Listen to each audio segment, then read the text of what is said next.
বাবা, আমাকে তুমি ক্ষমা করে দিও। আমি তোমাকে পৃথিবীতে এনে ভুল করেছিলাম।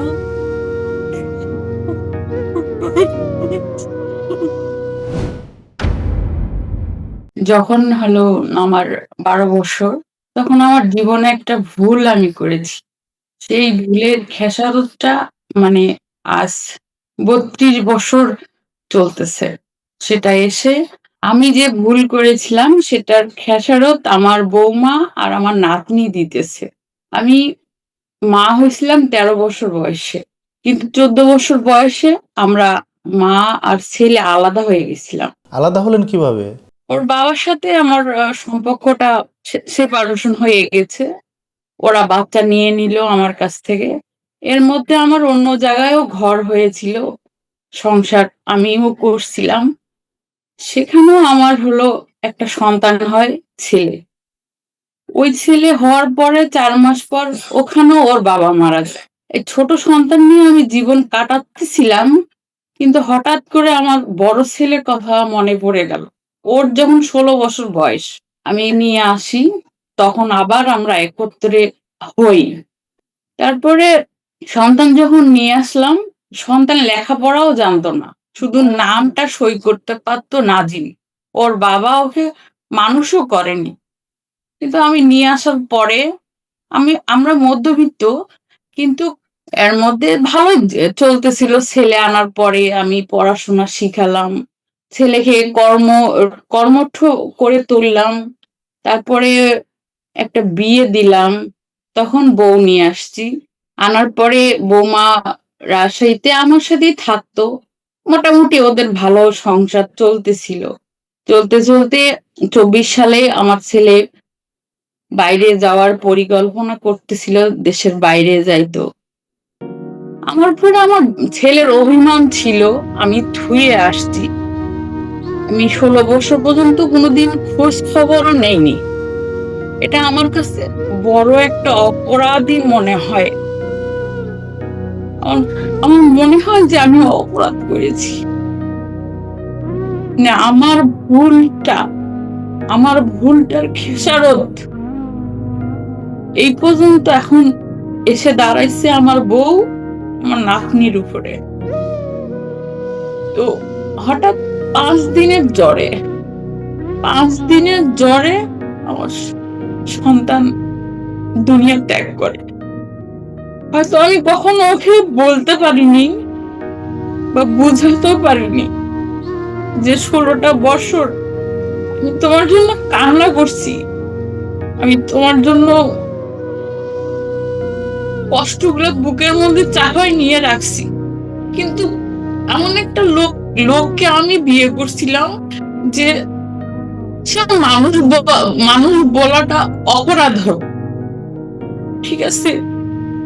তো যেদিন মারা যায় সেদিন আমি কান্না করতে পারিনি, কারণ ডিসিশন নেওয়া লাগতো যে আমি তখন ওর বাবাকে খুঁজতে হচ্ছিল। কারণ আমি যদি মাটি দিয়ে দিই, তখন ওর বাবা এসে দাঁড়াবে, আমার সন্তান কেন তুমি মাটি দিতে গেলা?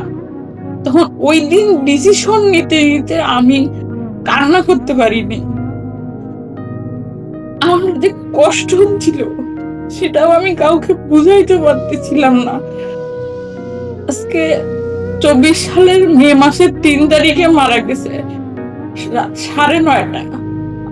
আজ পর্যন্ত আমি যে কান্না করতেছি ভিতরে ভিতরে, আমি যে কান্না থামাইতেই পারি না, বুঝাইতে পারতেছি না যে আমি কি কষ্টে আছি। আমার মনে হচ্ছে যে আমার সন্তানটা আমার পৃথিবী ছিল 16 বছর বয়সে আসার পরেও। তো আমি ক্ষমাটাও আমার সন্তানের কাছে আমি কোনোদিন নেইনি যে বাবা আমার ভুলের কারণে তোমার 16টা বছর চলে গেছে। এখন আমার কাছে আমার বউ থুয়ে গেছে, আমার সন্তান থুয়ে গেছে। আমি কোন একটা ভালো ডিসিশনও নিতে পারতেছি না। না কোনো জায়গায় একটা ভালো ছেলে দেখে বিয়ে দিতে পারতেছি না, না বউ মাস্টার্স কমপ্লিট করছে, না একটা ভালো জবও দিতে পারতেছি না। কিন্তু প্রতিটা রাতে আমার স্বপ্নে শুধু আমার ছেলে এসে বলে যে মা, তুমি আমার বউ আর আমার বাচ্চার জন্য কিছু করো। আমি কি করব, আমি এটাই খুঁজে পাই না। আর বলতেও পারতেছি না কাউকে যে আমি আমি কি করলে ওদের সুখ দিয়ে যেতে পারি। প্রতিটা রাত, প্রতিটা রাতে ও আমাকে হাসি খালি বলে যে মা, ও আমার শখের বউ, আমি তোমার কাছে থুয়ে গেছি, তুমি ওর কুল কিনারা করে দিয়ে দুনিয়া ছাড়িও। আমি এটা কাউকে বুঝাইতে পারতেছি না। আর একটা জীবনের সবচেয়ে বড় ভুল, যে কোনো মেয়ে বা কোনো ছেলে বিয়ের পরে কমসে কম 2-3 বছর ওয়েট করে যে তারা একসাথে থাকতে পারবে কিনা, আমার মতো করে যেন সন্তান জন্ম না দেয়, যে ওই খেসারত এদিকে এসে বউ নাতি এদের উপরে পড়ে। আমি আমি সন্তানের কাছে ক্ষমাও চাইতে পারিনি যে আমার ভুল হয়ে গেছিল বাবা। আমার মাও মানা করছিল, আমার মা বলছিল তুমি ওকে বিয়ে করলে সুখী হবে না, আমার বাবাও মানা করছিল। কিন্তু আবেগ এমন একটা জিনিস, এর কোনো সুদ নাই। কিন্তু এখন বুঝতেছি যে জীবনটা এসে কোথায় দাঁড়াইছে। একটা হলো সংসার এমনি এমনি চলে গেল, একটা আল্লাহ নিয়ে গেল, তারপরেও একটা জোয়ান ছেলে চলে গেছে আমার জীবন থেকে। আমি আমি বাঁচতেও পারতেছি না, মরতেও পারতেছি। আমি কি করব? এই জন্য আমি আপনাদের শোটা দেখি।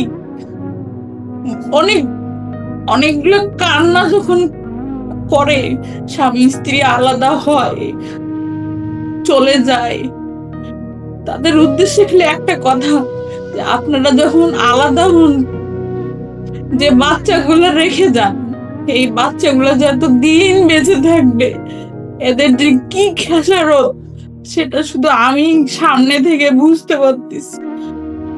আমি কাউকে বুঝাইতে পারতেছি না যে আমার কি কষ্ট হচ্ছে। আমি কি করব ওর বউ বাচ্চাটাকে নিয়ে? কি করলে ওরা ভালো থাকবে?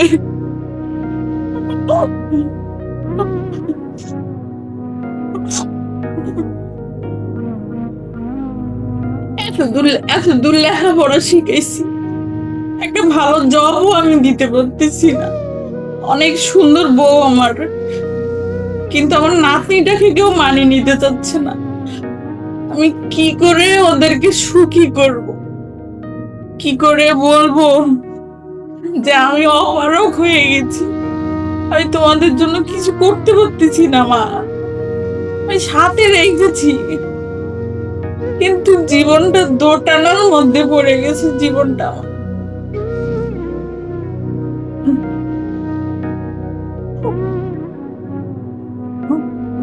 আমি সন্তান যেদিন মারা গেছে সেদিন কান্না করতে পারিনি।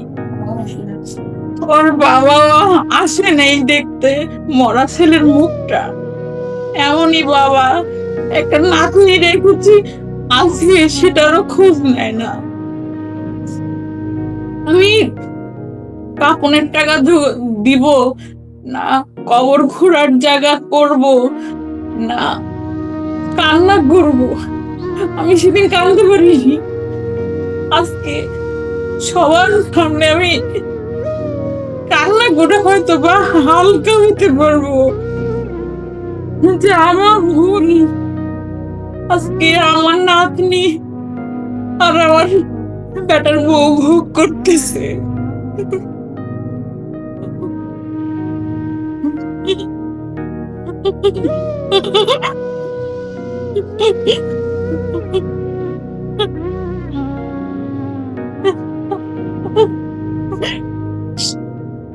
আমি আমার সন্তানকে বলতে চাই যে বাবা, আমাকে তুমি ক্ষমা করে দিও। আমি তোমাকে পৃথিবীটা এনে ভুল করেছিলাম।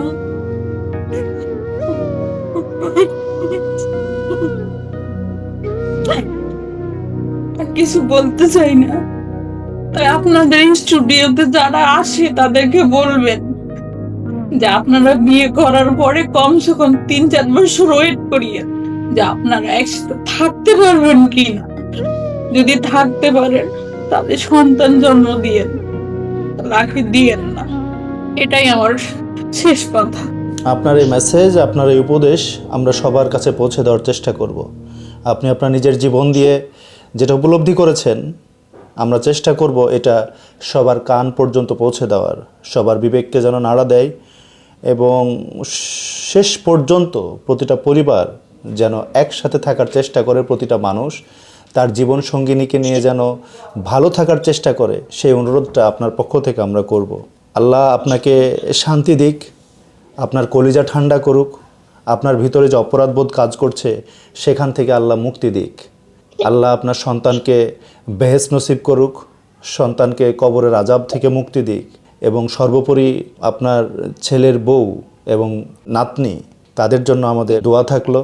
তারা যেন নিজেকে সামলে উঠতে পারে, নিজের জীবনকে গড়ে নিতে পারে, তাদের বাকিটা জীবন যেন তারা ঠিকঠাক মতো চলতে পারে, ভালো থাকতে পারে। আল্লাহ অবশ্যই তাদের জন্য ভালো কিছু রেখেছেন। আপনার জন্য অনেক শুভকামনা। আপনাকে অনেক ধন্যবাদ আমাদের সামনে এত মূল্যবান কথা বলার জন্য। আসসালামু আলাইকুম।